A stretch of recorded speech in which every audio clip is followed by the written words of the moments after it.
Olá, eu sou Felipe Recondo e este é o Sem Precedentes, o podcast do Jota, em que nós discutimos o Supremo e a Constituição. No episódio de hoje, o Supremo caminha voto a voto para derrubar uma decisão do governo Bolsonaro que baratearia o preço de revólveres e pistolas. No ano passado, a Câmara de Comércio Exterior reduziu de 20% para zero a alíquota do imposto de importação dessas armas. E o Partido Social Brasileiro, o PSB, acionou o Supremo contra essa decisão da Câmara. O ministro Edson Fachin, relator, suspendeu a redução do imposto e agora o tribunal, no plenário virtual, deve confirmar essa liminar. Será mais uma derrota do governo e mais um episódio em que o Supremo impõe limites a um poder que parecia discricionário do Executivo, o poder de conceder isenção de tributos para determinados setores ou produtos. Nós vamos detalhar os argumentos dos dois ministros que já votaram nesse sentido, para derrubar essa política do governo Bolsonaro, os ministros Edson Fachin e Luiz Roberto Barroso. O ministro Alexandre de Moraes pediu vista nesse processo, mas o caso deve ser retomado em breve. Depois nós vamos falar do julgamento em que o tribunal vai definir se as ações civis públicas têm ou não eficácia em todo o território nacional. E a maioria do Supremo já votou nesse sentido, que sim, as ações civis públicas têm eficácia em todos os estados, independentemente de onde foi julgada. Com isso, o tribunal julga ser inconstitucional o trecho da lei que limitou os efeitos das decisões nas ações civis ao estado em que o processo foi julgado. O ministro Gilmar Mendes pediu vista, e nós vamos ver que esse caso deixa algumas pontas soltas. Por fim, vamos falar da virada no Supremo que beneficiou o presidente da Câmara, Arthur Lira, e sepultou mais uma das denúncias da Lava Jato. E vamos falar, nesse caso também, da participação do ministro Nunes Marques, nomeado pelo presidente Bolsonaro, depois de consolidada a aproximação do governo federal com o Centrão de Arthur Lira e tantos outros parlamentares.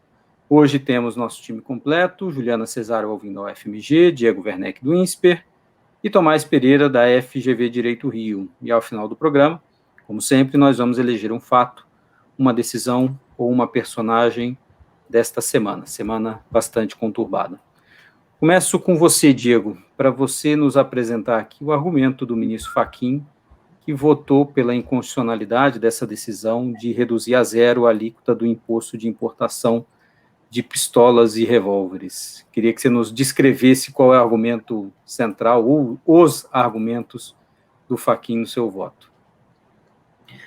Desafio central num caso como esse, acho que é os ministros mostrarem que não é uma questão deles discordarem da sabedoria, da eficácia, dos efeitos nocivos dessa medida, mas sim que ela, de alguma forma, viola a Constituição, né? Não está dentro das margens de escolha de que o presidente da República dispõe para fazer política pública.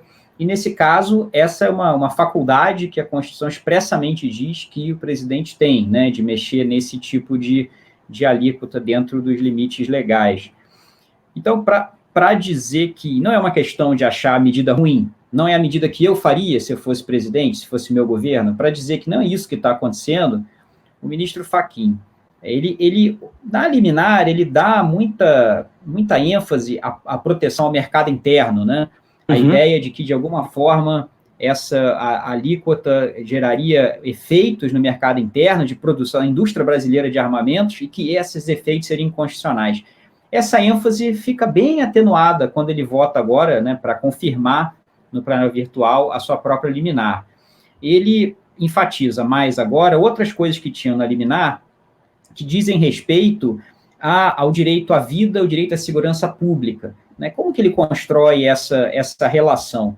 Ele começa dizendo, né, ele gasta bastante tempo mostrando que existe um consenso no debate sobre direitos humanos e decisões da Corte Americana de Direitos Humanos que mostram que é fundamental que o Estado adote a diligência devida para garantir que a força letal, sobretudo, né, seja utilizada de maneira proporcional, que as pessoas tenham a certeza de que essa força, quando usada contra elas, vai ser justificada, limitada, e que isso tem como implicação que tem que haver algum tipo de controle sobre quem tem acesso a armas de fogo, né? Mas aí a gente pode fazer uma primeira crítica a esse argumento, né? É se perguntar o seguinte, certo, mas a essa alíquota não é uma regra que diz respeito a quem pode ter arma de fogo, que tipo de exigência legal a pessoa tem que preencher, quais os limites, como é que se controla. Ela diz respeito ao preço que esse produto vai ter para quem puder comprar, né? Então, me parece que aí, acho que essa ligação não está muito clara, né? Porque uma coisa é você dizer que seria inconstitucional uma regra que flexibilizasse os critérios para você ter uma arma, antes de mais nada. Agora, dado que você pode ter, se você vai comprar uma pistola nacional, uma pistola importada por um preço mais barato, acho que não é a mesma coisa, faria essa crítica a esse argumento do ministro Fachin, não é a mesma coisa que você mostrar que é inconstitucional mexer nos critérios para obter uma arma e adotar uma medida que torne mais barato o acesso a pistolas estrangeiras, né? Porque veja que não diz respeito à facilidade com que você compra pistolas nacionais, armas nacionais, né? Não é o que está em jogo aqui. O segundo ponto do ministro Fachin, ele diz que esses são os princípios violados, mas aí ele faz um exame de proporcionalidade, que é uma coisa interessante porque era algo muito comum no Supremo, né, há 15 anos, e que nos últimos anos parece ter caído em desuso, não seria preciso, mas o entusiasmo dos ministros com o exame de proporcionalidade parece ter arrefecido. E aí o ministro Fachin diz o seguinte, bom, vamos pensar então na finalidade que essa medida busca promover, se é compatível com a Constituição, se é a medida menos gravosa e se, né, ela passa no exame da proporcionalidade em sentido estrito, ou seja, se o grau de promoção do que quer que o governo queira promover com essa medida, né, é superior ao grau de restrição ao direito à vida e segurança das pessoas que ela implica. E aí é interessante que o ministro Fachin, ele começa a tentar descrever o que seria a finalidade da medida. Eu não sei, pelo voto do ministro Fachin, né, quais foram as informações, não consegui olhar as informações que foram prestadas pelo governo para dizer qual seria a justificativa. Então, eu sei só o que o ministro Fachin afirma que é a justificativa na leitura dele. E aí ele coloca que é algo que eu também não estou inteiramente convencido de que é a melhor descrição.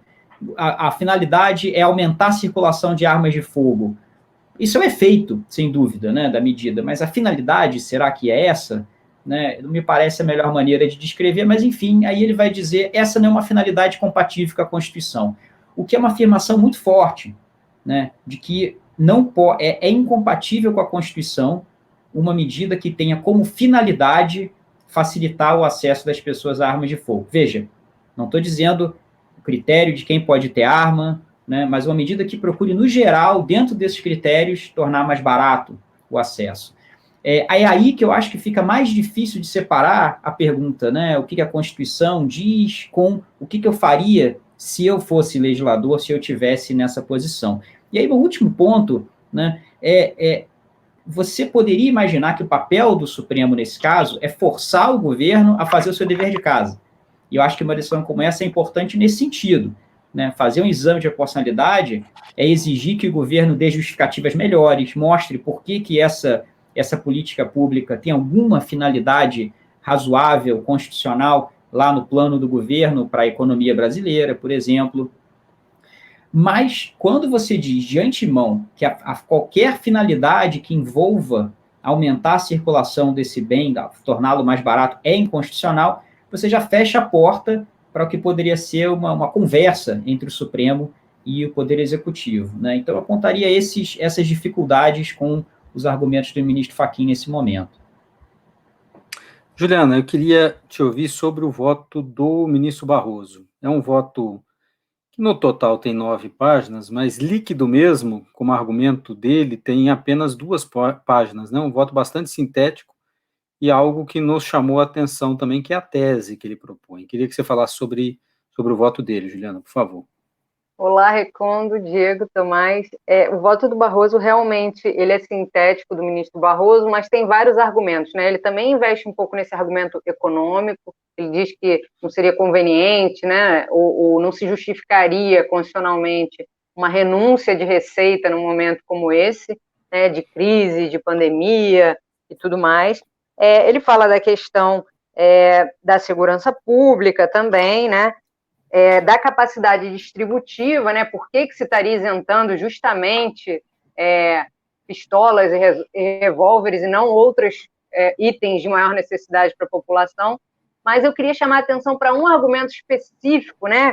Que ele fala de estabilidade da democracia, né? Ele fala que existe nesse momento um contexto de radicalização, né, e de grupos extremistas que ameaçam as instituições. Esse ponto, ele seria interessante, eu acho, que em qualquer voto, né, essa afirmação, mas no voto do ministro Barroso, ele chama atenção porque votos anteriores, né, parecia, ou pelo menos levava a entender, que a visão dele era de que as instituições e a democracia no Brasil estavam estáveis, né, e estavam consolidados. É que eu lembro de dois. A liminar dele com relação ao Conanda, né, que ele fala de erosão democrática, decaimento democrático, ele usa esses conceitos que estão em voga aí para falar, né, de contextos constitucionais globais, mas ele fazia uma exceção bem clara, né, dizendo, não, mas o Brasil não está nessa situação, né? E a gente comentou isso na semana passada, no voto dele sobre competência da Justiça Militar, ele cita toda a jurisprudência, né, internacional, entendimento, por exemplo, da Corte Interamericana de Direitos Humanos, para dizer que em vários contextos há de se ter uma desconfiança, né, das Forças Armadas, ou de uma expansão ou do uso excessivo das Forças Armadas, mas que no Brasil também estava tudo bem, a democracia está consolidada, etc., e não teria um problema. Então, me parece que esse talvez seja o primeiro sinal da parte do ministro Barroso de uma certa anormalidade, né? Seja na democracia, seja nas instituições, ou seja, como ele coloca, de ameaça às instituições. Então, acho que esse é um ponto que se destaca mesmo nesse voto sintético dele. É interessante. Só acrescentar só um ponto, claro, Diego. Acho que tem uma coisa que a Juliana falou que vale enfatizar, né? Ela mencionou que no voto o ministro Barroso mostra que não está realmente justificado, não está realmente explicado por que esse benefício seria relevante nesse momento. Então, isso é mais uma coisa que eu acho que valeria ser explorada na decisão do tribunal, né? Esse é um governo que já enfrentou problemas no Supremo por adotar medidas controversas, questionáveis, mas com uma justificação absolutamente ruim ou insuficiente.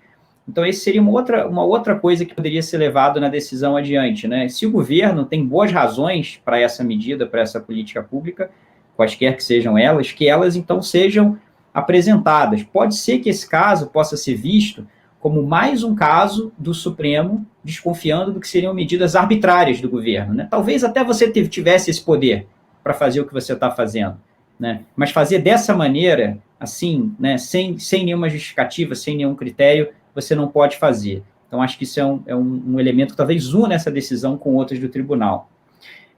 E acho que tem argumentos nessa decisão, tanto no Fachin quanto no Barroso, que podem ser muito bem aplicados em outros casos envolvendo armamentos que o tribunal certamente não vai enfrentar. Eu queria chamar o Tomás para a conversa, depois voltar a Juliana para falar exatamente disso que o Diego mencionou. Mas, Tomás, queria te ouvir sobre esse processo também, sobre esse caso. Olha, eu acho que, lendo os votos, né, parece que tem argumentos que parecem ser válidos, digamos, sempre, né, válidos em qualquer momento, e alguns argumentos que parecem ser circunstanciais. Então, nessa linha do que o Diego está falando, um argumento, por exemplo, como aquele que diz que esse é um momento de crise econômica, de coronavírus, e que a renúncia de receita, num momento como esse, não se justifica, e isso está relacionado com uma certa desproporcionalidade ou irrazoabilidade da medida. Isso até pode ser verdade, mas é interessante que isso coloca o Supremo como podendo controlar, digamos, questões que tenham a ver com diminuição de receita pública.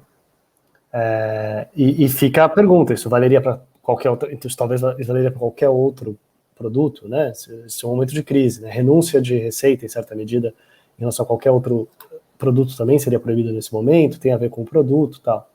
Claro, esse é um tipo de pergunta. O outro tem a ver com o produto em si, né? Armas. E daí eu acho que eu discordo um pouco do Diego, no sentido que o Diego fala que facilitar o acesso às armas é o efeito, mas não é necessariamente a causa. Eu acho que no contexto que a gente está, eu acho que é razoável ficar... não só imaginar, acho que é razoável afirmar que a motivação é facilitar acesso às armas. Pelo fato de que isso vem de um governo que fez campanha em nome de uma política armamentista e um presidente que, com frequência, fala sobre a importância de armar a população e de facilitar acesso às armas. Então, eu diria que eu não sei o quanto tem dúvida, o quanto isso tem que estar expresso, eu concordo com a gente pode discutir o quanto isso tem que estar expresso, tem que estar decisão, mas a questão é, mesmo que isso tivesse expresso, mesmo que o governo dissesse isso, essa que é a pergunta real, se o governo dissesse isso em si é inconstitucional? Porque em alguns momentos do voto parece que é isso que a gente está dizendo, como isso afeta, né, maior facilidade para armas, e como isso tem correlação com questões de segurança pública, questões de aumento de feminicídio, questões de aumento de suicídio, questões de aumento de diversos crimes, em nome de questões gerais como, né, segurança pública, direito à vida. Parece que isso não pode ser feito. Mas, de novo, daí o Supremo deveria explicar. O problema é baixar para zero, o problema é baixar, né, a gente tem, digamos, uma proibição de retrocesso em relação a taxas de importação de armamentos, não pode nunca baixar.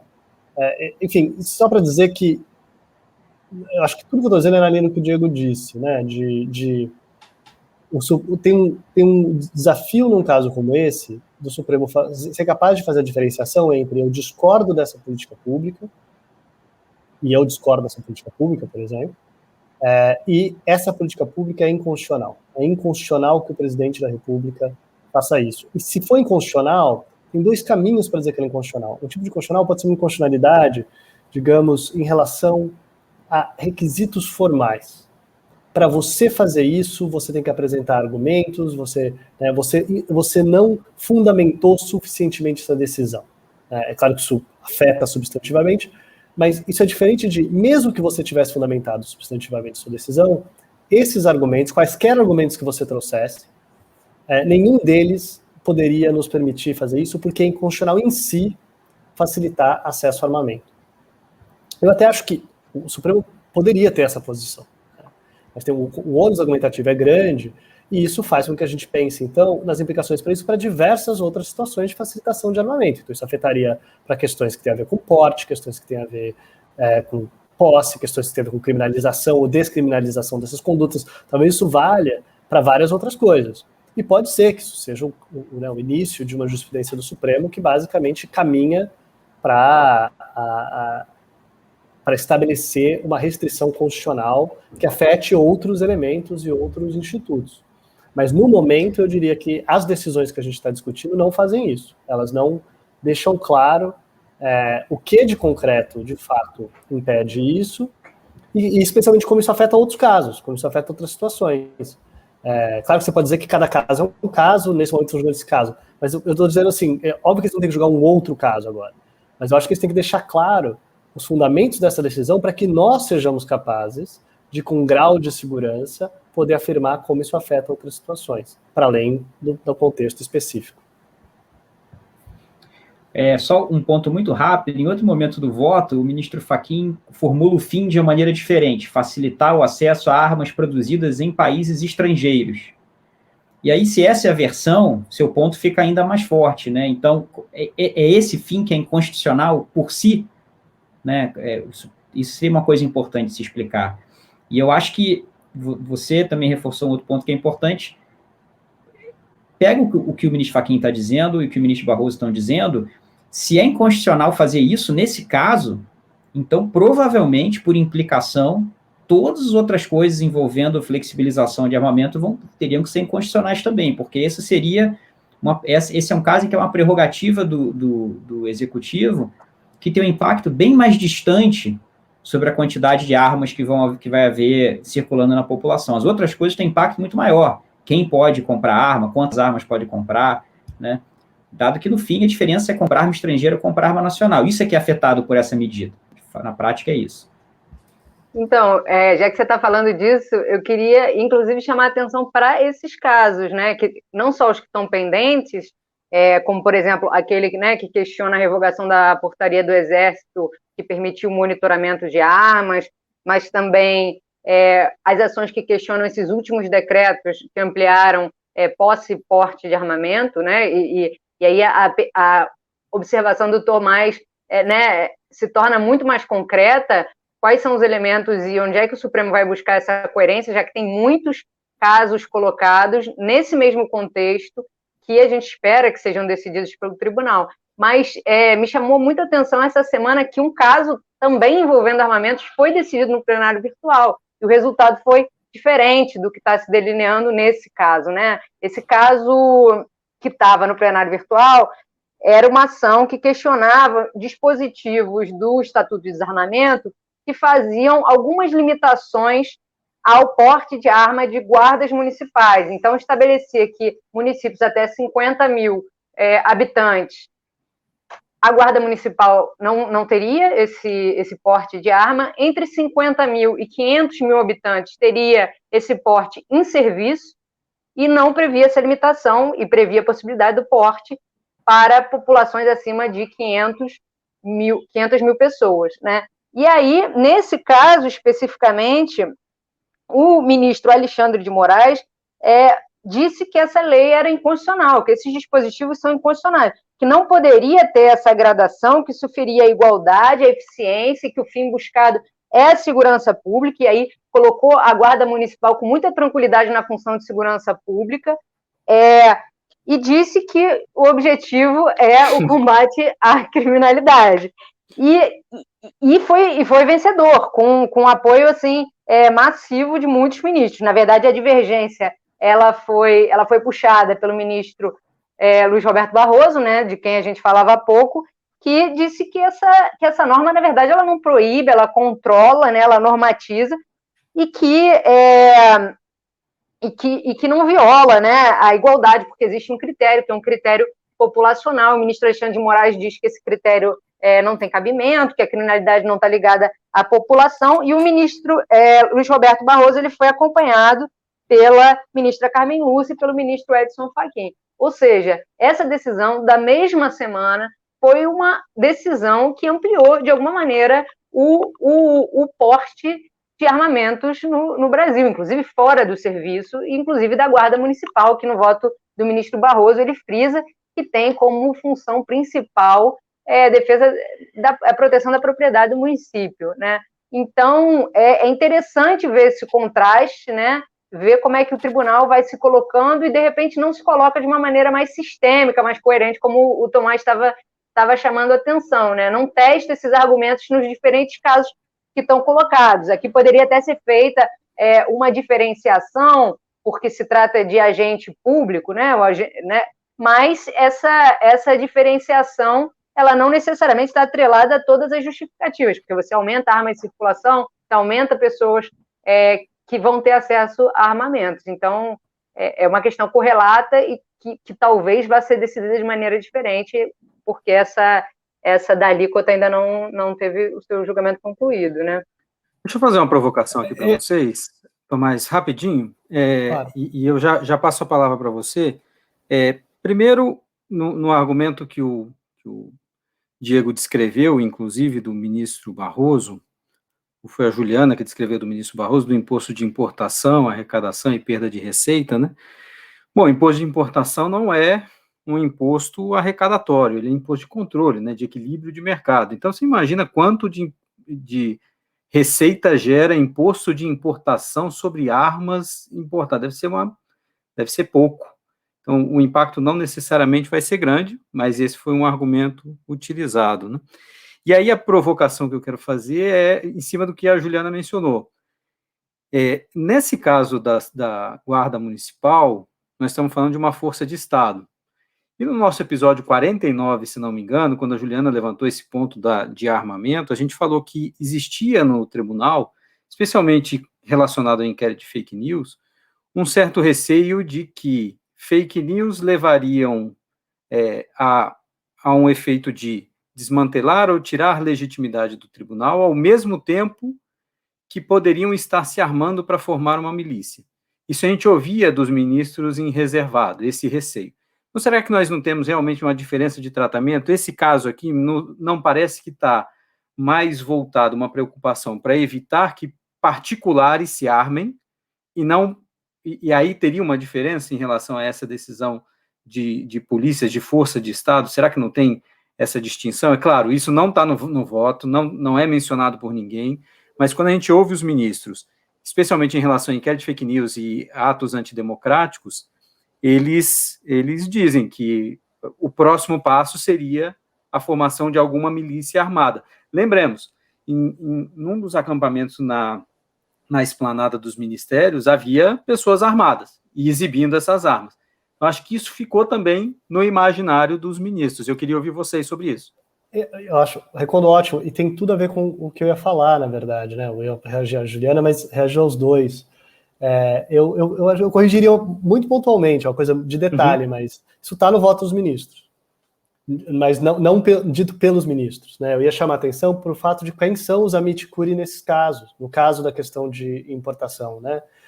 E é interessante que alguns são associações relacionadas, né, a policiais, né, a Associação Mineira dos Policiais Penais e Servidores Prisionais, a Confederação Brasileira de Trabalhadores Policiais Civis, né, são duas associações ligadas a polícias, digamos assim, dizendo, inclusive, que isso facilitaria o acesso, né, assumindo que de fato facilitaria, ou ao contrário, que não fazer isso dificultaria o acesso e que eles precisariam dessas armas para cumprir suas funções. E os outros AMIT, né, que são grupos de atuação estratégicas da Defensoria Pública estaduais, o Instituto Igarapé e o Instituto Sou da Paz, né, também associações ligadas à segurança pública, mas segurança pública do lado da sociedade civil, chamando atenção para os efeitos nocivos, né, do aumento de circulação dessas armas para a criminalidade geral. E eu chamaria atenção para o fato de que o ministro Barroso transcreve alguns argumentos desses dos diferentes AMIT, no caso do Instituto Igarapé, fala especificamente que o Instituto defendeu que a referida política de Estado pode potencializar o indesejável aumento de mortes no país e o acesso a armas por milícias, facções e a criminalidade. Então, milícias aparece até no argumento do Instituto Igarapé, e é interessante que, assim, realmente, isso não está expressamente no voto do ministro Barroso, mas isso, eu diria que certamente isso é parte do contexto, e tem que ser parte do contexto nacional, isso é uma questão, isso faz parte do contexto criminal brasileiro hoje, e eu acho que claramente isso é pano de fundo, e me chamou a atenção esses AMIT dos dois lados da questão, digamos assim, de um lado associações de policiais, dizendo que isso seria ruim para a segurança pública, né, quer dizer, que suspender, né, que a decisão seria ruim, né, que manter o imposto mais alto seria ruim para a segurança pública, e as associações ligadas à sociedade civil, também argumentando pelo mesmo argumento de segurança pública, trazendo dados relacionando a maior facilidade de acesso de armas com criminalidade, e no caso do Instituto Igarapé, especificamente ao problema das milícias. Só corrigindo, Tomás, manter a alíquota zero, né? Que obviamente manter a alíquota facilitaria. Sim. Isso. Juliana, você queria falar? Não, eu ia chamar a atenção para a conexão dessas coisas e como a conexão dessas coisas não aparece nos votos, né? Primeiro, essa conexão entre combate à criminalidade e aumento de armamento, né? No voto do ministro Alexandre de Moraes sobre essa questão da Guarda Municipal, isso é um dado, é pressuposto do voto, né? Mas isso precisa ser demonstrado, né? Em que medida o aumento do número de armamentos em circulação e com a Guarda Municipal, especificamente no desempenho das suas funções, contribui para esse combate à criminalidade, né?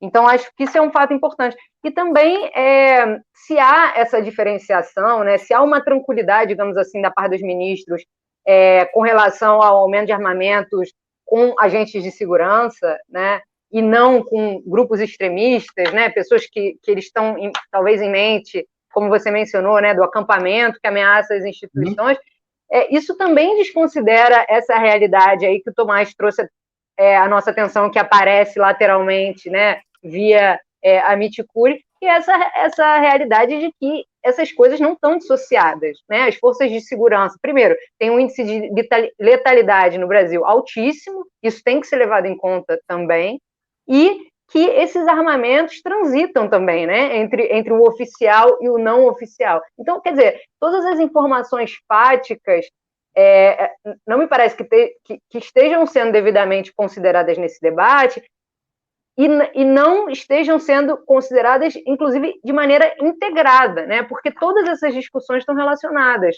E esses votos parece que tratam a questão de maneira fragmentária. Bom, a gente está discutindo aqui a questão da alíquota, desconsiderando que, tem uma outra ação sobre monitoramento, tem uma outra ação sobre tal coisa, aumento de porte e posse, né? Então, assim, essas questões não estão desconectadas, esses argumentos não podem estar desconectados, na linha do que o Tomás colocou, mas também a análise dos fatos não pode estar desconectada, né?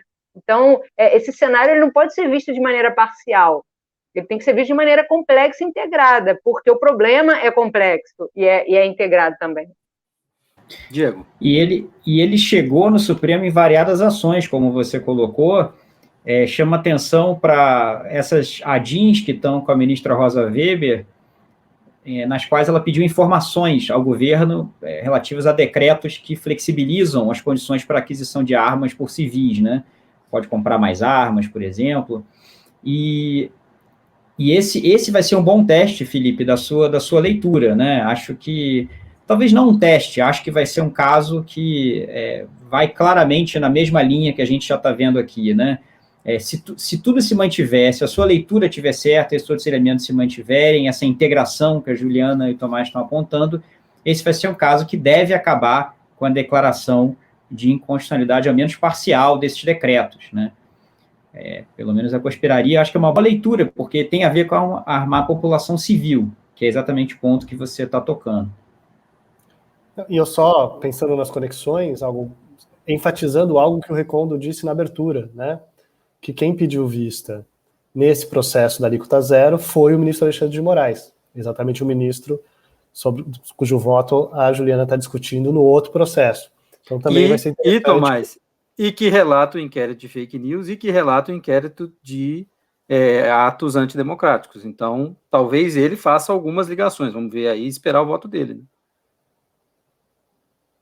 Agora, queria passar para o próximo ponto. Só lembrando uma coisa também, tem algo que pode, uma arma dessas daí, pelo que eu andei vendo, dei um Google aí, custa entre R$9.000, algo acima de R$9.000, e baixaria com a redução do imposto de importação para algo em torno de R$7.000.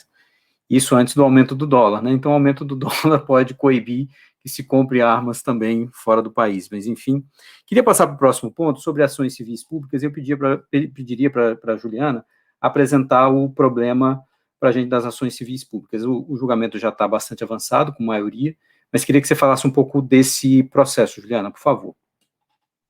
Esse caso das ações civis públicas está sendo questionado o artigo 16, né, da Lei de Ações Civis Públicas, que restringe a eficácia erga omnes, né, da sentença de uma ação civil pública a um limite territorial, que é o limite da competência do órgão prolator.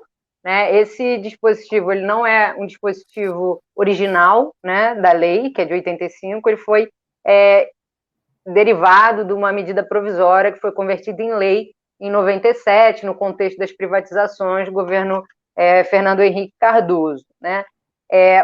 O principal argumento, né, para inconstitucionalidade, que é o argumento que vem no voto do relator, o ministro Alexandre de Moraes, é que o espírito da Constituição é todo no sentido contrário, né, de aumentar a tutela dos direitos coletivos e difusos e dar meios, né, como, por exemplo, mandado de segurança coletivo, para viabilizar, né, a adjudicação desses direitos. E tem outros argumentos também que estão aí, né? Um argumento importante é a questão da igualdade, né, porque se a sentença ela fica restrita a um território específico, você pode ter várias sentenças que vão ser contraditórias entre si, né? Às vezes até decorrente do mesmo fato, do mesmo dano. Vamos pensar aqui numa questão de consumidor que afeta todo mundo, né, no país, ou até uma questão ambiental, em que você não consegue nem dimensionar os limites territoriais que sejam desses danos, né? E um outro argumento é um argumento de acesso à justiça, né? Uma decisão viabilizar a fruição de direitos no país inteiro, e não serem necessárias muitas ações e muitas mobilizações, né, do judiciário, então também otimizar essa prestação jurisdicional. E tem um argumento também sistêmico, né, que tem a ver com, no próprio Código de Defesa do Consumidor, existe uma previsão sobre a CPI, sobre as ações civis públicas, e que não apresenta esse limite territorial, né? Então, tem esse argumento que leva em conta esse contexto normativo, né? Seja esse contexto infraconstitucional e o contexto constitucional também. Então, esse voto foi proferido pelo ministro Alexandre de Moraes, né? E foi acompanhado até o momento pela ministra Carmen Lúcia, pelo ministro Nunes Marques, pelo ministro Lewandowski, bom, todo mundo aqui, menos o ministro Gilmar Mendes, que pediu vistas, Marco Aurélio e Fux, e Barroso e Toffoli impedidos, né? Então, a gente já tem um número considerável de votos aí nessa ação, nesse sentido. Toffoli e Fux impedidos, aí o Marco Aurélio... Toffoli e Barroso, né? Barroso. Toffoli e Barroso impedidos, e aí Fux e Marco Aurélio vão esperar o retorno da vista. Eu falei na apresentação que tinha algumas pontas soltas nesse processo. Uma delas, e também deixa algumas consequências, né? Uma delas e o ministro Alexandre de Moraes, ao final, tentou criar um sistema, né? O primeiro juiz competente que conhecer da primeira ação civil pública fica prevento para julgar todas as outras. Ou seja, uma entidade de defesa do consumidor vai ter que saber muito bem aonde vai entrar com essa ação, porque isso pode ficar nas mãos de um juiz que pense de forma contrária. Inclusive, os advogados que atuavam no processo em favor dos bancos falavam, às vezes, para o consumidor não necessariamente é a melhor saída, porque se ele perder lá na primeira instância, já fica mais difícil. E vai que a ação é mal feita lá no começo e o juiz fica prevendo para todas as outras, já temos um caminho problemático. Um segundo problema em alguns lugares, como São Paulo e estados grandes, há diversas varas sobre ações coletivas. Mas e nos lugares que tem uma vara de ação coletiva? Se você entra lá, você já sabe quem é o juiz que vai julgar o processo. Não tem sequer distribuição. Então, isso também pode gerar uma discussão. E tem um outro problema sobre o para trás. As ações que estão tramitando, as diversas ações civis públicas que podem ter entendimento passado de que ficavam restritas ao estado em que foi julgado, o que vai ser feito com elas? Se elas ainda estiverem tramitando, vão ser reunidas em uma só? E as ações que já foram julgadas e o juiz não disse se teria efeito para todo o território nacional ou não, passam a ter? Então, tem algumas pontas soltas que talvez o tribunal ainda tenha que definir. Queria te ouvir, Tomás, também sobre isso. Você levantou várias coisas, né? Eu diria para a última que você falou, se as que foram decididas sem o juiz dizer que vale para todo o território nacional se passam a ter, eu acho que é isso mesmo, né? Se a restrição territorial é inconstitucional, a decisão vale para todo o território nacional. O juiz não precisa dizer isso. É inconstitucional a restrição legal que dizia que não era, né? Acho que uma coisa que é relevante aí é talvez essa separação de ou o juiz é competente para decidir a questão, e se ele é competente para decidir a questão, realmente ele vai decidir a questão em relação a todas as pessoas que sejam afetadas por essa questão, ou ele não é. Então, às vezes parece que a gente está discutindo uma questão de competência, quem deveria decidir esse caso, né? E tem algumas regras na lei sobre isso, inclusive, né, sobre quando o efeito é regional ou nacional, né, ser da capital do estado ou do Distrito Federal.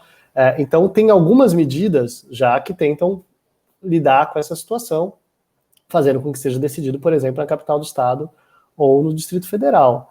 E o ministro, só ia chamar a atenção que o próprio ministro Alexandre de Moraes, na tese dele, ele fixa, né, como regra Exatamente. de competência a regra do CDC, que é justamente essa que você mencionou, da capital do estado ou do Distrito Federal. Isso, que eu achei curioso, tem uma coisa paralela, né, que ele fixa na tese, ele fez 3 teses, né, a primeira é sobre inconstitucionalidade e a tese 2 e 3 tem a ver com essa regulação. Em certa medida, elas repetem regras que já são do sistema, regra que já é do CDC, né, mas eu achei curioso que o ministro Fachin não acompanhou ele na 2 e 3, dizendo que o tema é a inconstitucionalidade e por isso ele só vai acompanhar no 1, 2 e 3, está fora das restrições, digamos assim, do objeto do recurso. Então, é interessante porque você pode dizer que isso é verdade, caso isso sejam coisas que são fora do recurso, e é importante, inclusive, a gente às vezes fala sobre isso, que o Supremo, de fato, se restringe aquilo que é a pauta do recurso, né, que está sendo decidido, mas, por outro lado, na medida em que isso talvez só reafirme coisas que estão na lei, digamos, não está extrapolando ou criando nada de novo, tem quase que uma função didática, digamos assim. Mas dito isso, eu diria que parece que o problema que às vezes as pessoas reclamam é um problema que é intrínseco ao tipo de caso que está sendo julgado. É um caso que afeta todo mundo no território nacional. Alguns dos problemas são resolvidos pelo sistema recursal. Então, o juiz de primeira instância, às vezes tem uma visão diferente, tal. Bem, eu imagino que a parte vai recorrer, né? A questão de quão bem preparada foi essa ação. Bem, esse é um problema geral da maneira como a gente estabeleceu legitimidade ativa para a ação civil pública no Brasil. Exatamente. Então, assim, tem alguns problemas que são problemas que não têm a ver com essa questão, tem a ver com como a gente resolveu regular ações civis públicas no Brasil. Agora, eu acho que tem uma perspectiva em relação a isso, que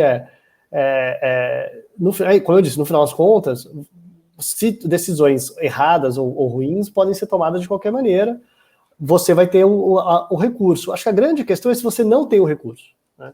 Porque uma coisa que eu queria chamar a atenção é que uma das questões dessa coisa tem a ver com coisa julgada, né?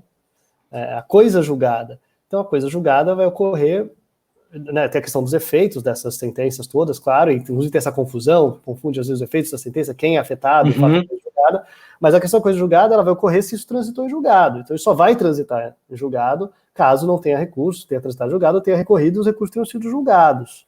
Então, às vezes o problema que as pessoas têm caso tenha alguma falha no processo recursal e essa decisão problemática de primeira instância não só fique valendo, mas fique valendo para todo mundo. Como que a gente lida com isso? De novo, isso é um problema geral de como funciona o processo civil. Realmente, é assim que coisa julgada funciona.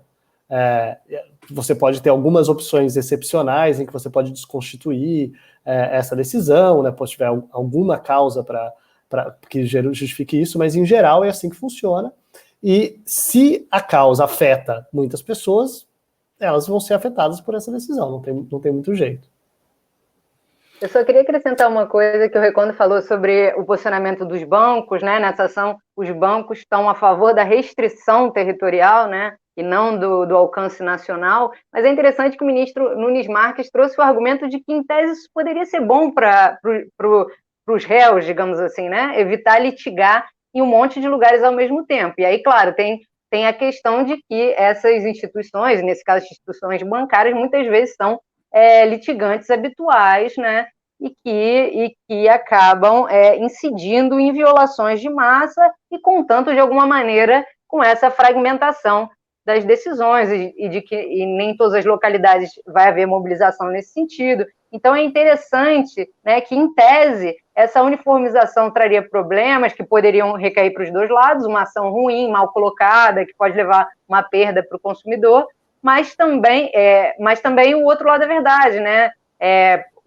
As vantagens e as desvantagens, em tese, poderiam servir para os dois lados, mas, na prática, a gente vê que tem lados muito claros, né, de quem está defendendo cada uma dessas teses. E diria que, no mínimo, a gente lê com uma certa suspeição quando o réu está dizendo que isso, na verdade, ia ser ruim para o autor, né? E ninguém está percebendo. Acho que, enfim, o altruísmo das pessoas à parte, eu acho improvável que o melhor defensor dos interesses dos autores seja o réu nessas ações, né? E tem um outro ponto também, o poder público também é bastante alvo de ações civis públicas, então o Estado também vai ter que, bem que o Estado tem a Advocacia Geral da União espalhada pelo país para isso, mas vai ter que se preparar também para isso. Vamos aqui para o nosso último ponto, decisão do Supremo sobre o caso Arthur Lira. Na verdade, esse era um inquérito contra os deputados Aguinaldo Ribeiro, Arthur Lira, o senador Ciro Nogueira e Eduardo da Fonte. E aí, o tribunal já havia recebido a denúncia por organização criminosa contra esses 4 parlamentares, ainda na Lava Jato, em razão da Lava Jato, por acusações de corrupção, de prática de corrupção, envolvendo a diretoria de abastecimento da Petrobras. E aí, eu acho que a gente não precisa aqui entrar em discutir indícios, provas, se não tinha prova, etc., porque o ministro Gilmar Mendes, como argumento diz que houve uma mudança legislativa, dizendo que denúncia não poderia ser recebida se exclusivamente baseada em declaração do réu, do colaborador premiado, e que os crimes anteriores praticados pela organização criminosa não estão comprovados e são parte de denúncias já arquivadas. Por outro lado, o ministro Fachin, que é o relator, diz que há outros elementos de prova que dão base para as suspeitas, para a denúncia, que não são só o depoimento do colaborador, e diz que há outros casos já com denúncia recebida e com ação penal aberta contra esses parlamentares por esses crimes cometidos anteriormente. Então, não vamos discutir, talvez, aqui direito penal, nem provas, etc., mas eu queria ouvir vocês sobre esse processo que não é muito linear, né? E aí eu queria chamar o Diego para a gente lembrar um pouco do histórico desse processo. Só lembrando, a denúncia tinha sido recebida pela turma, e aí Arthur Lira se viraria réu pela segunda vez, e aí nos embargos de declaração, a turma mudou o entendimento e arquivou a denúncia. Mas, Diego, queria te ouvir para a gente tentar fazer um histórico desse caso. Primeira coisa é que embargo de declaração, volta e meia, gera esse tipo de problema, né?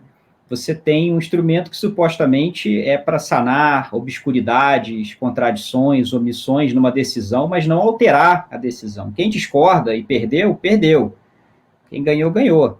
O problema é que o embargo de declaração cria uma situação que muitas vezes é difícil traçar essa linha. Então, como o Felipe descreveu agora, o ministro Gilmar diz que há uma grave omissão da decisão ao não se reportar a essa exigência legal. O ministro Fachin considera, o ministro Gilmar considera isso, o ministro Fachin considera que houve referência suficiente a outros elementos, então o ponto não se aplica. Típica discordância substantiva, né, a princípio. E o embargo de declaração acaba gerando esse problema, né, em muitos outros casos.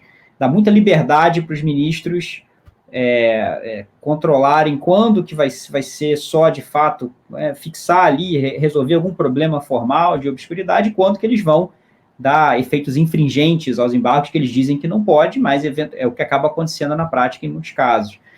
Então, o primeiro ponto é esse. E o outro é a passagem do tempo, que é potencializada por esse instrumento. O efeito do tempo sobre o tribunal foi potencializado, nesse caso, pelo embargo de declaração. Porque, como o Felipe falou, esse processo foi objeto de vista no primeiro semestre de 2020, né? Isso, em maio de 2020. Maio de 2020. Então, o pedido de vista do ministro Gilmar Mendes, aquele cenário é completamente diferente, né? Você não só tinha um outro tribunal, com o ministro Celso de Mello ainda na composição, que votou para receber a denúncia, no caso, como uma outra presidência da Câmara, né? O Arthur Lira não era presidente da Câmara.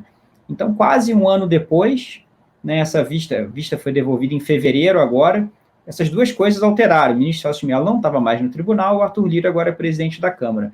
Sendo que, no caso do ministro Celso de Mello, é natural que, quando muda a composição de um tribunal, o que quer que dependia da sustentação do ministro que saiu vai se erodindo ao longo do tempo. Normal. Isso é do jogo. Mas esse é um caso mais sério do que isso, porque a denúncia já tinha sido recebida. O que estava se discutindo não era a mesma tese de novo, não deveria ser, né? Era se havia contradição, obscuridade, lacuna na decisão que já tinha sido tomada. O ministro Celso de Mello votou na denúncia, mas quem votou nos embargos foi Cássio Nunes, ministro Nunes Marques, que o substituiu. Então, esse é um caso que ilustra bem como que a passagem do tempo, o efeito dela pode mudar radicalmente uma decisão do tribunal, né, num período que é curto, se você imaginar o que aconteceu na questão de meses, mas o cenário mudou, a composição mudou e a decisão final sobre a denúncia acabou sendo alterada também. Tomás, queria sua ajuda para a gente continuar construindo a cronologia de Arthur Lira no Supremo.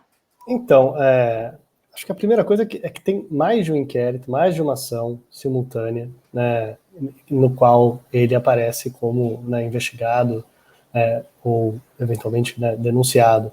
E tem uma outra ação que a gente sabe, cujo relator, no caso, é o ministro Marco Aurélio. Então a gente tem uma situação análoga, né? O ministro Marco Aurélio já votou, né, votou pelo recebimento, né, da denúncia também nesse caso, e agora o ministro Toffoli... Na verdade, a turma já recebeu a denúncia e é a mesma coisa, tem embargo de declaração agora, e aí o ministro Marco Aurélio votou também nos embargos de declaração, mas está com pedido de vista do Toffoli. Então isso tem uma similaridade e uma diferença, né? Então vamos falar sobre as duas coisas. A similaridade é isso, tem uma denúncia, tem um embargo, o ministro Marco Aurélio é o relator, o ministro Toffoli pediu visto. E como o ministro Marco Aurélio se aposenta em julho, né, se eu não me engano, existe a possibilidade de que, se esse caso não for julgado até lá, quem vai decidir esse caso vai ser, na verdade, o próximo ministro que substituí-lo, que será indicado, né, imagina-se, pelo presidente Bolsonaro. Agora... E não só isso, hein, Tomás? Não só isso, hein, que vai ser indicado pelo governo Bolsonaro, e aí eu repito isso, que tem hoje como força, como sócio, o Centrão, que tem o PP como um dos partidos que o integram, e essas figuras todas que integram também o Centrão, Arthur Lira, e que está na posição agora de maior destaque. Claro, e essa pessoa vai assumir a relatoria desse processo, né? O que é interessante, porque, por um lado, é uma posição mais influente, porque vai assumir a relatoria desse processo, mas menos influente, que é a diferença. Como o Marco Aurélio já votou, né, nos embargos, nos embargos, em relação aos embargos, imagina-se que o voto já está dado, né, não teria como isso afetar o resultado, pelo menos dos embargos. Claro que o futuro desse processo continuaria com o relator sendo quem quer que seja que o substitua. Então, a gente tem uma situação parecida, né? Uma vista que pode afetar a composição do tribunal, e a composição do tribunal pode afetar o julgamento, sendo que essa composição tem a ver com a nomeação de um ministro que passa pelo apoio de pessoas que estão envolvidas, ou pelo menos por instituições ou partidos que estão envolvidos nessas investigações como investigados, né? Então, o contexto é muito parecido. Claro que pode ter também embargo do embargo, e aí já embargo do embargo na denúncia ainda, sob a relatoria desse novo ministro que vai ser indicado. Juliana, e para completar, a trilogia Arthur Lira? Para completar, tem um terceiro caso, e aqui talvez seja o contra-ataque do ministro Fachin, né? E ele vai, em que houve um pedido, né, da denúncia do Ministério Público, o próprio Ministério Público voltou atrás, mas o ministro Fachin disse que isso não é suficiente, né, e vai levar o caso para o plenário. Então, ele vai tirar da turma e vai apostar no plenário, talvez pela sua visibilidade, talvez pelo jogo de forças do plenário, para tentar reverter essa situação. Então, é interessante ver essas dinâmicas operando, né, em locais diferentes.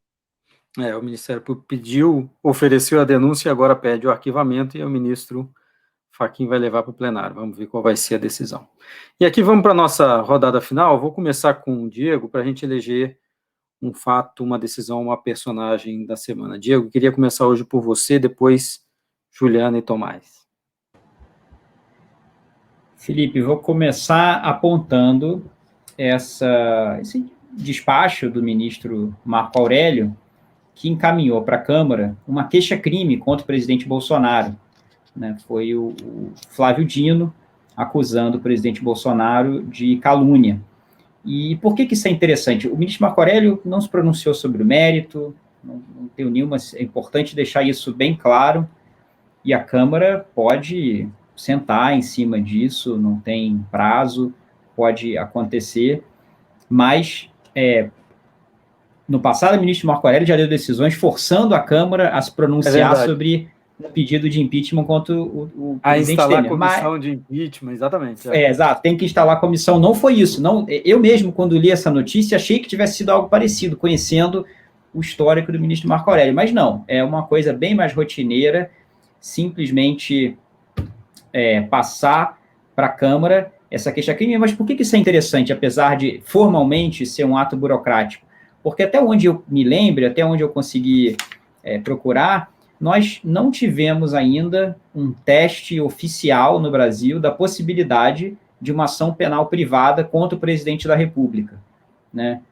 uma discussão que existe doutrinariamente, vai ter aqui e ali manifestações na jurisprudência, mas eu não me lembro da Câmara ter recebido no passado, pode ser que eu esteja enganado, se algum ouvinte souber de algum caso, manda para a gente, mas em que essa possibilidade tenha sido levada adiante. Então vai ser interessante imaginar, ver o que a Câmara faz a respeito. Não, Provavelmente nada, mas... Diego, possibilidade que passou pelo Supremo, né? Queixa-crime na Câmara para processar o presidente pode ter um monte lá. E o que chega na Câmara que fica engavetado é de montes. Mas que passou pelo Supremo e o Supremo despachou... Sim, exato. Acho que foi o primeiro caso. Tomás, não, Juliana primeiro, depois Tomás. Juliana, por favor. Meu caso hoje, então, já que aqui é o podcast sobre Supremo e a Constituição, é sobre Constituição e não sobre Supremo, é um caso da 6ª turma do STJ, super importante, que foi julgado essa semana, que estabeleceu uma série de requisitos para entrada em domicílio, em contexto de operação policial, e também para validade do consentimento nos casos em que não há mandado judicial para entrada no domicílio. O caso é interessante porque no caso concreto foram anuladas as provas encontradas, uma quantidade de drogas na casa de um cidadão, porque houve esse ingresso no domicílio sem autorização, embora as forças, né, de segurança tivessem alegado esse consentimento. Isso foi questionado e as provas foram anuladas. Então, é um caso interessante aí para a discussão toda sobre direitos fundamentais. E Juliana, o ministro Schietti, que foi o relator, o ministro Rogério Schietti, dizia que teve uma decisão do Supremo lá no passado, né, naquelas operações de UPP e tal, em área ocupada, mas que não havia nada detalhado sobre quais os limites que poderiam ser impostos, né, e a turma foi bastante cautelosa, inclusive, houve um debate, o ministro Schietti tinha um voto original, e a turma impôs algumas restrições ali, algumas definições. Só lembrando que nessa mesma sessão em que foi julgado esse processo, pegou todo mundo de surpresa, o ministro Nefe Cordeiro anunciou na sessão a sua aposentadoria, ele que tinha ainda algumas décadas no STJ pela frente, uma ausência que já foi bastante sentida por alguns colegas e também ministros do Supremo. Tomás, queria agora fechar com você. Eu acho que, para mim, o fato da semana também não tem a ver com o Supremo, mas não foi algo diretamente feito pelo Supremo, né? Que foi a prisão de um jovem em Uberlândia por ter tweetado algo, na verdade, o tweet especificamente foi Bolsonaro em Uberlândia amanhã, né? Alguém fecha virar herói nacional, e isso foi interpretado como sendo uma ameaça ao presidente da República, e ele foi preso em flagrante por isso. A defesa dele é de que era apenas uma piada e que não se tratava de uma ameaça. De qualquer maneira, isso tem uma conexão direta com o que a gente comentou nas semanas anteriores, né, quando teve a prisão do deputado Daniel Silveira, o Daniel Silveira, né, que produziu um vídeo com diversas acusações e ofensas a ministros do Supremo, entre outras coisas, e a gente falou, olha, então isso é uma questão que pode ser que comece a ocorrer, pessoas tweetando coisas da internet sendo presas em flagrante, dado que flagrante não depende de decisão judicial. Então, digamos que esse é o primeiro desses casos, e é dessas coisas que um dia, imagina-se que o Supremo terá que decidir sobre essas questões. Isso vai acabar chegando no Supremo claro, como habeas corpus ou como recurso extraordinário em algum momento, e daí a gente vai ver a repercussão dessa decisão para esses casos que são muito mais comuns, claro, muito mais corriqueiros. A gente está falando de milhões de pessoas no Twitter no Brasil inteiro e sei lá quantos policiais pelo Brasil inteiro. Então, existe aí talvez esse seja só o primeiro de muitos casos parecidos que a gente vai ver e que são preocupantes, né, que envolvem policiais prendendo pessoas por crimes de opinião. Uma coisa que eu queria falar, que é muito pontual, que eu esqueci, que o Diego não falou, né, que é quando ele falou sobre a queixa-crime do Bolsonaro, tem toda essa questão, digamos, institucional da autorização da Câmara, mas eu só queria lembrar de um texto do Diego, no Jota, né, na coluna do Supra, que chamava atenção para o fato de que o presidente e o deputado têm proteções diferentes, né? e que se o deputado, né, já que a gente está falando do caso anterior do deputado, tem uma imunidade pelo que ele diz, ou imunidade relativa pelo que ele diz, mas ele não tem nenhuma proteção em relação a ser processado, né? Tem até em relação a ser preso, mas não em relação a ser processado. E o Bolsonaro é exatamente o contrário, né? O Bolsonaro tem uma proteção em relação a ser processado, pelo menos enquanto ele estiver no cargo, então ele precisaria dessa autorização, mas ele não tem nenhuma imunidade em relação às suas palavras análoga dos deputados. Então, realmente, quando ele sai por aí falando as coisas que ele fala, e no caso do Flávio Dino, algo que o Flávio Dino entendeu como sendo uma calúnia, ele não pode alegar uma imunidade pelas suas falas, né? Ele não tem esse tipo de proteção. E sobre os perigos aí... Não, desculpa, vai lá. Só sobre esse ponto aí que o Tomás falou, como o Jair Bolsonaro praticamente não alterou o seu comportamento, a sua verborragia, né, e o tipo de coisa que ele fala quando era parlamentar e quando virou presidente, é comum que as pessoas se esqueçam disso que o Tomás falou, né, que não tem imunidade para presidente, é bem diferente. Não, e se desse lado tem uma tolerância, né, talvez excessiva, do outro lado, aí na linha do que o Tomás falou, a gente teve esses casos, né, de professores assinando termos de ajustamento de conduta essa semana também com relação a palavras que proferiram contrárias ao presidente. Então, mais um elemento aí desses perigos aí da restrição da liberdade de expressão que estão acontecendo agora, né, que de alguma maneira podem bater no Supremo, mas também interagem a partir das decisões do Supremo e dessa falta de definição sobre esses limites. E só lembrando, essa semana chegou o Supremo já. O Danilo Gentili tuitou algo que só acreditaria no país se a população entrasse na Câmara e socasse os deputados. O caso foi parar no Supremo, está lá com o ministro Alexandre de Moraes, vamos ver qual vai ser a definição em relação a isso, mas já chegou. Agora e vamos dos ver professores também. Tem ação no controle abstrato já. Exatamente. Então o Supremo vai ter que dar uma definição. Eu estava falando, ou alguém comentou o efeito guarda da esquina, né? Uma coisa quando o Supremo faz no caso do Daniel Silveira, mas e aí? Abriu-se a porta ou não se abriu a porta? Gente, queria agradecer vocês. Semana que vem tem mais Sem Precedentes. Obrigado. Até lá. Obrigado. Valeu, até a próxima, gente. Valeu, gente. Até a próxima. Se você gosta do Jota, conheça agora o Jota Pro. Informações diárias exclusivas e ferramentas únicas para ajudar a definir os rumos da sua empresa. E com o Jota Pro Saúde, você recebe informações exclusivas sobre bastidores do sistema regulatório, resoluções, compras de medicamentos, políticas de saúde, novas tecnologias e projetos de lei que impactam o setor. Você também tem acesso à cobertura das reuniões da diretoria colegiada e das principais decisões tomadas pela Anvisa e pela ANS. E mais, análises exclusivas feitas pelo time especializado de jornalistas do Jota, com auxílio das ferramentas Jota de inteligência artificial. Jota Pro. Não tome decisões no escuro. Acesse www.j.info/pro e conheça mais.